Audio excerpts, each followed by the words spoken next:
Today we're doing another beer tasting with the awesome Omnipollo, and I'm even more excited than last time. Woo!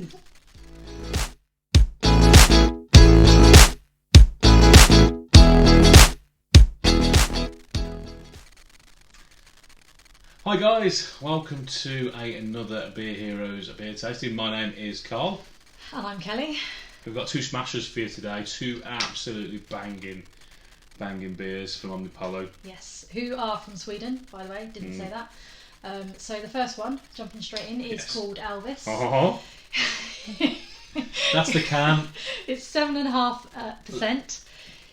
If you look at the can long enough, Elvis will appear. I'm not too sure that's the case. But Nope. Okay. So this is a smoked bacon, banana ice cream, bourbon, peanut butter, Freakshake IPA. Oh my goodness. So expecting Lots and lots of different flavours. stuff from this, I mean, yeah. again, it's another example of what Omnipollo do. They don't hold back. They know how to just let loose on a beer. And let's face it, actually I could have had that Elvis haircut that was getting long enough, wasn't it? But as you'll notice, Kelly's got the clippers out and we're all good. hacked Cheers. away, yeah. Cheers.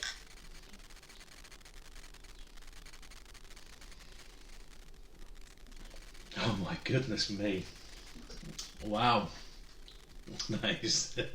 You've got to just marvel at the fact of that is just a wonderful, wonderful beer. Yeah.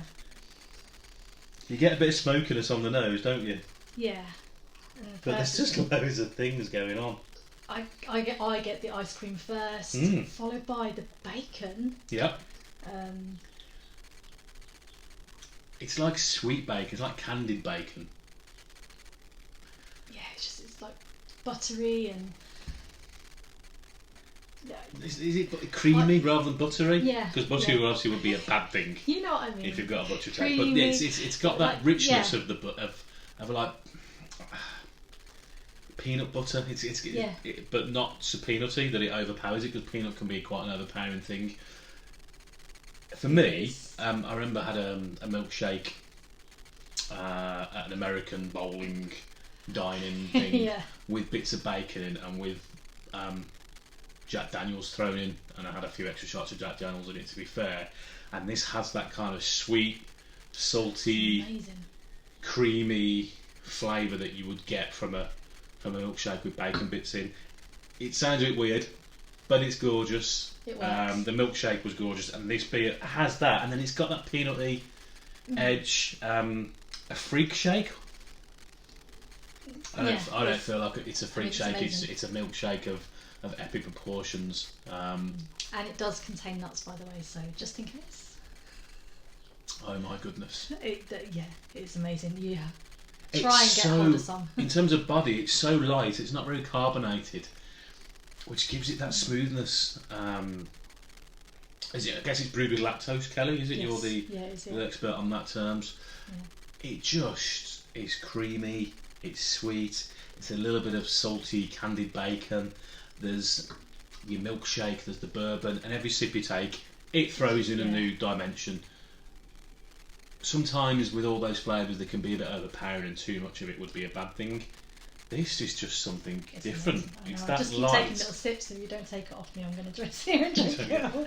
Well, I'm not going to take it off you, but you can pass it. But I will never take a beer off you. But I'll put it back just so that you know what I'm like when it comes to having things looking symmetrical. I know.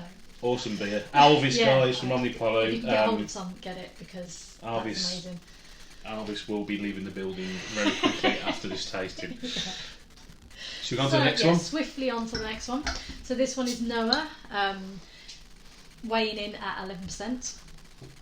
So this one is Peacan Mud Pie Imperial Stout. And look at the colour. Peacan Mud Pie, sorry, say that again. Imperial Stout, sorry.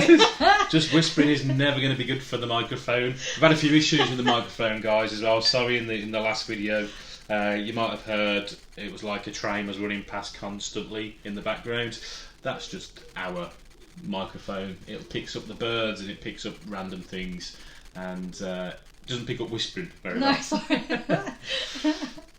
Cheers again. Yeah. So this one, show you the bottle. So the bottle is a nice happy smiley face with a lick in his lips, which is what you should be doing with this. Whilst Kelly has a taste, the colour is just jet black, absolute jet black.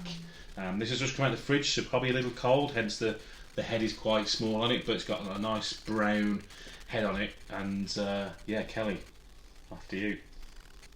Well, but no, first of all, sorry to interrupt. Well, you smell like sweet sugar, like pastry, freshly baked pastry, I think. Yeah. On the nose, it smells absolutely fantastic. It smells like a dessert and not a beer. Yeah. What do you get? So, for me,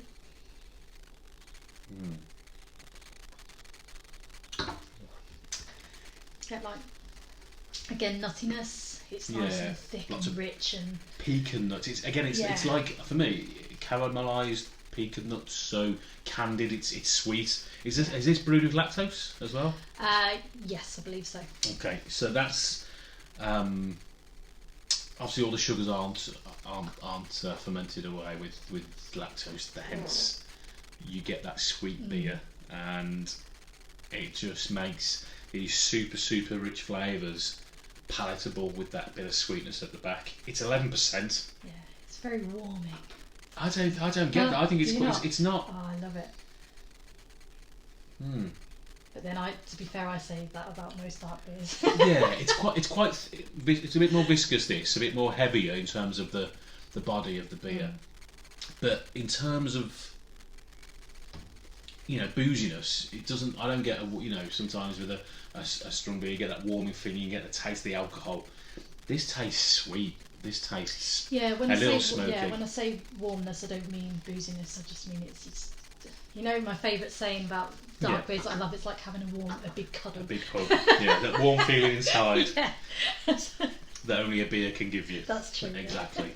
But yeah, so a little bit of dark chocolate, bitterness, and pecans all the way. I mean, it's got the creaminess of a pecan mud pie as well. Yeah. I think I've only ever had a pecan mud pie once, an actual dessert, when I was in America before. Yeah. So it's difficult to compare to that, but it's sweet, it's creamy, it tastes of candied pecans. Yeah. It's blinking lovely. I mean, what can we say? It's absolutely gorgeous. If you can get hold of some, highly recommended. They're awesome. So speaking to our friends who run the Beer Heroes online shop, and these go on and they go pretty quick. They've recently gone on for sale, so if you get a chance, get on there and buy some. I know some other retailers have had some as well, so take a look, get on there. Whenever you see an Omnipollo beer, always recommend buying it. They're not cheap, but they are worth every penny. They're a drinking experience. They're not just your bog standard brewery. Every can and every bottle seems to be a new experience and something different. And I've had this before, but this for me tastes the best version they've done, in my opinion, of this beer of Noah. But yeah, two crackers. Yep. Absolute crackers. Right, who's your favourite, Kelly? I'm torn, but I really like the Elvis because it's just the flavours that are going on there are amazing. Yeah. But I do like my dark beers, so I'm going to have to go with the Noah. Always going to be Noah for you, isn't it? Yeah. For me, this Elvis is... I've never had it before, and... It's very complex. There's a lot it's going complex. On. It's a little funky IPA creaminess that I like, and the fact that you get a different taste every time means Elvis is winning for me, and Noah's winning for you. Yeah. But they're both winners. Let's face it, they're both absolute bangers. So that's the end of the video. I think that's us done. So we can drink these now. Woo! Cheers. Cheers, guys. If you could subscribe to the channel, that'd be awesome. Click the notification button. You'll get a little message come every time we do a video. We normally do a couple a week, depends on how thirsty we get. But we've got one more left of the Omnipollo mini-series, which has 3 beers in, and they're 3 bangers, so check out those on our next video. Other than that, guys, I think it's thanks for watching. Yes. And we'll see you next time. Cheers, guys. Cheers.